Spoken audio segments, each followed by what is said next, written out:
Tom Helm produced a magical final over as Middlesex snatched a tie from the jaws of defeat in their Vitality Blast match at Lords against Kent.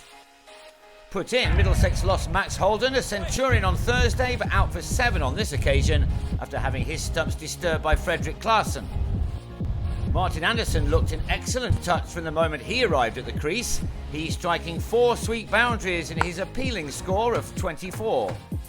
But that was where it was ended, as he was trapped in front by Callum Haggett. The home team on 56 for 2, 1 ball after the power play had been completed.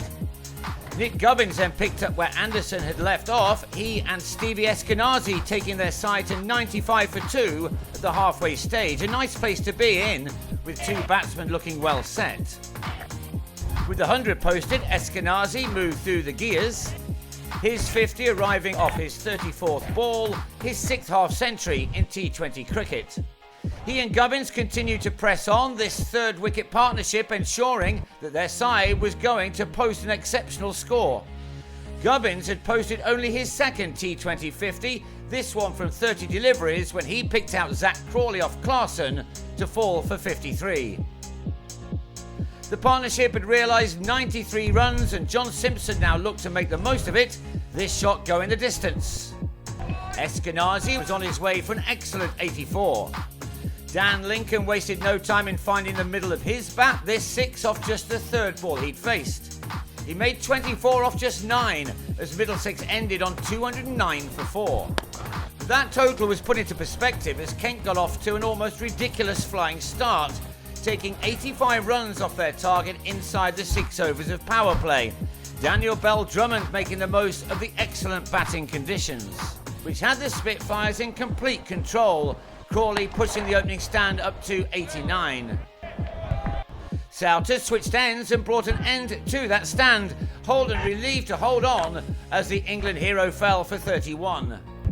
Bell-Drummond, who'd raced to a 50 off 21 balls, now brought up the 100 for his team before claiming a maximum off Souter to get to 72 off only 31 deliveries.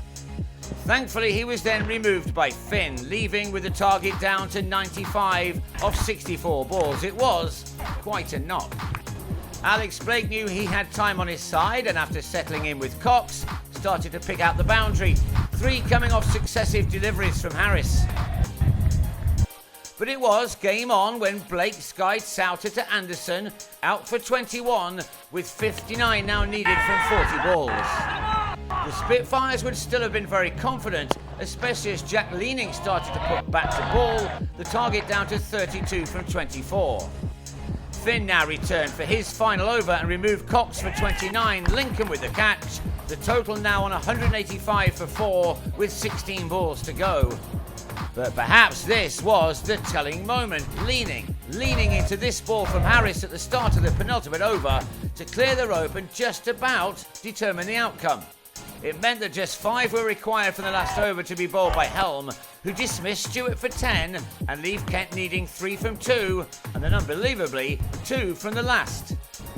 We now had a nail-biting finale, an exceptional comeback from Middlesex. Helm had produced something spectacular only for his team to be denied victory as Leaning managed to scramble a single off the last ball. What a game and what a way to warm the souls of the people who've waited so long for something like this. The match tied in dramatic fashion. Not at their best with the ball for sure, Middlesex will take a courageous heart with them to their next match against Sussex back at Lords on Tuesday evening.